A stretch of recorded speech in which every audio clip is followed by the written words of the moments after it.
Hay una grieta invisible en la arquitectura de nuestra personalidad, una fisura que, aunque intentamos sellar con amabilidad y disposición, termina por socavar los cimientos de nuestra presencia ante el mundo. No nace de la maldad, ni siquiera de la falta de carácter, sino de una distorsión profunda en la forma en que percibimos nuestra propia valía en relación con los demás. Este error, silencioso y persistente, es la necesidad patológica de validación externa manifestada a través de la complacencia excesiva. Es el impulso casi instintivo de decir sí cuando el alma grita no, de pedir perdón por existir y de suavizar las aristas de nuestra verdad para no incomodar a nadie. A menudo, nos convencemos de que nuestra extrema flexibilidad es una virtud, un testimonio de nuestra bondad o de nuestra capacidad de adaptación.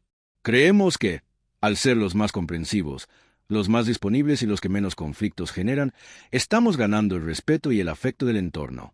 Sin embargo, la psicología humana opera bajo leyes mucho más crudas y menos sentimentales. Cuando renuncias constantemente a tu propio espacio personal, cuando tus opiniones se diluyen para mimetizarse con las del grupo, el mensaje que envías al inconsciente colectivo no es de generosidad, sino de carencia. Le estás diciendo al mundo que tu tiempo, tus valores y tu propia identidad están en oferta y que cualquiera puede disponer de ellos sin pagar el precio del respeto. Este comportamiento nace en los rincones más oscuros de nuestro pasado emocional. Es un mecanismo de defensa que en algún momento sirvió para protegernos, una estrategia de supervivencia que aprendimos cuando el rechazo se sentía como una amenaza mortal. Pero lo que antes fue un escudo, hoy es una cadena. Al intentar evitar el conflicto a toda costa, sacrificas la autenticidad en el altar de la aceptación. Lo irónico es que, en este proceso de intentar parecer agradables y evitar la confrontación, terminamos proyectando una imagen de fragilidad que invita, paradójicamente, a la transgresión de nuestros límites. La debilidad no reside en la falta de fuerza física, sino en la ausencia de un centro sólido que nos sostenga cuando las presiones externas intentan moldearnos a su antojo. Observa cómo se siente el cuerpo cuando cedes en algo que consideras fundamental solo para mantener una paz artificial. Hay una opresión en el pecho, un nudo en la garganta que no es otra cosa que tu propia dignidad siendo asfixiada. Cada vez que te disculpas innecesariamente por ocupar un lugar en una habitación, por expresar una duda o por simplemente ser, estás erosionando tu autoridad interna. La sociedad, de manera instintiva, lee estas señales. El lenguaje no verbal, el tono de voz vacilante, la mirada que busca aprobación constante actúan como un faro que indica dónde terminas tú y dónde empieza el deseo del otro. Y cuando ese límite es borroso, los demás dejan de verte como un igual para empezar a verte como un recurso. Esta dinámica crea un círculo vicioso de aislamiento emocional. Al presentarte siempre como alguien sin necesidades propias, atraes a personas que no están interesadas en quién eres, sino en lo que puedes hacer por ellas. Te conviertes en un espectador de tu propia vida, un actor secundario en un guión escrito por manos ajenas. El costo de esta sumisión invisible es la pérdida del respeto propio, y sin respeto propio es imposible proyectar una fuerza real hacia el exterior. La verdadera fortaleza no grita, no necesita imponerse por la fuerza ni ser agresiva. La verdadera fortaleza es la capacidad de permanecer firme en la propia verdad, incluso cuando el viento de la opinión ajena sopla con violencia. El error radica en creer que la amabilidad es sinónimo de ausencia de fronteras.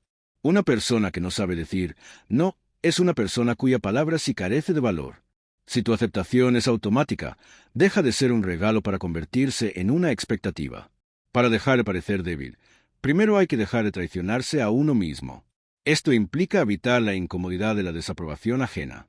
Implica aceptar que habrá personas a las que no les gustará simplemente porque no pueden manipularte, y entender que ese es el mayor cumplido que pueden hacerte.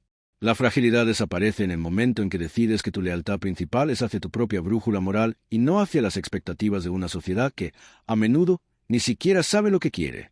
A medida que profundizamos en este comportamiento, descubrimos que la debilidad es, en esencia, una desconexión con el presente. El que busca agradar está siempre viviendo en el futuro, anticipando la reacción del otro, calculando cómo sus palabras serán recibidas, intentando controlar lo incontrolable, la percepción ajena. Esta ansiedad por el mañana nos impide estar presentes hoy con toda nuestra carga de verdad y firmeza. El cambio no surge de un acto de voluntad heroico, sino de una toma de conciencia cotidiana. Es el silencio que guardas cuando antes te apresurabas a llenar el vacío con una disculpa. Es la pausa reflexiva antes de comprometer tu energía en algo que no te nutre. Es el reconocimiento de que tu valor no es una moneda de cambio que debas negociar cada día. Reflexiona sobre los momentos en los que te has sentido más pequeño. Casi siempre coinciden con situaciones en las que permitiste que alguien cruzara una línea que tú mismo no habías definido. La debilidad que los demás perciben es solo el reflejo de la duda que tú albergas en tu interior. Cuando dejas de pedir permiso para ser quien eres, el mundo, sorprendentemente, empieza a hacerse a un lado para dejarte pasar. No se trata de volverse frío o distante, sino de volverse denso, de tener un peso propio que no se deje arrastrar por cualquier corriente de aire. En última instancia, el camino hacia la verdadera integridad pasa por el desierto de la soledad elegida. Debes estar dispuesto a caminar solo antes que caminar con una máscara que te oprime. La fuerza real es silenciosa, es una calma que emana de alguien que sabe exactamente quién es y, sobre todo, quien no está dispuesto a ser. Al final del día, las personas no respetan a quienes les dan la razón en todo, sino a aquellos que tienen la valentía de sostener su mirada, de mantener su postura y de entender que el conflicto es, a veces, el único camino hacia una conexión auténtica y madura. Cierra los ojos por un instante y busca ese núcleo de silencio dentro de ti. Allí, lejos del ruido de las demandas externas y del miedo al juicio, reside tu verdadera potencia. Esa parte de ti no necesita ser validada, no necesita ser agradable para ser valiosa. Es la parte que simplemente es. Al alimentar ese centro, la debilidad que tanto te asusta se disuelve, no porque hayas aprendido a ser fuerte, sino porque has dejado de gastar tu energía en fingir que no lo eres. Recuerda que el respeto del mundo comienza en el momento exacto en que dejas de mendigarlo.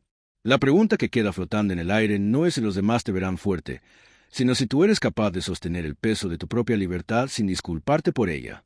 ¿Estarías dispuesto a perder la aprobación de todos para recuperarte a ti mismo? Tal vez, en ese sacrificio, encuentres finalmente la fuerza que siempre has creído que te faltaba.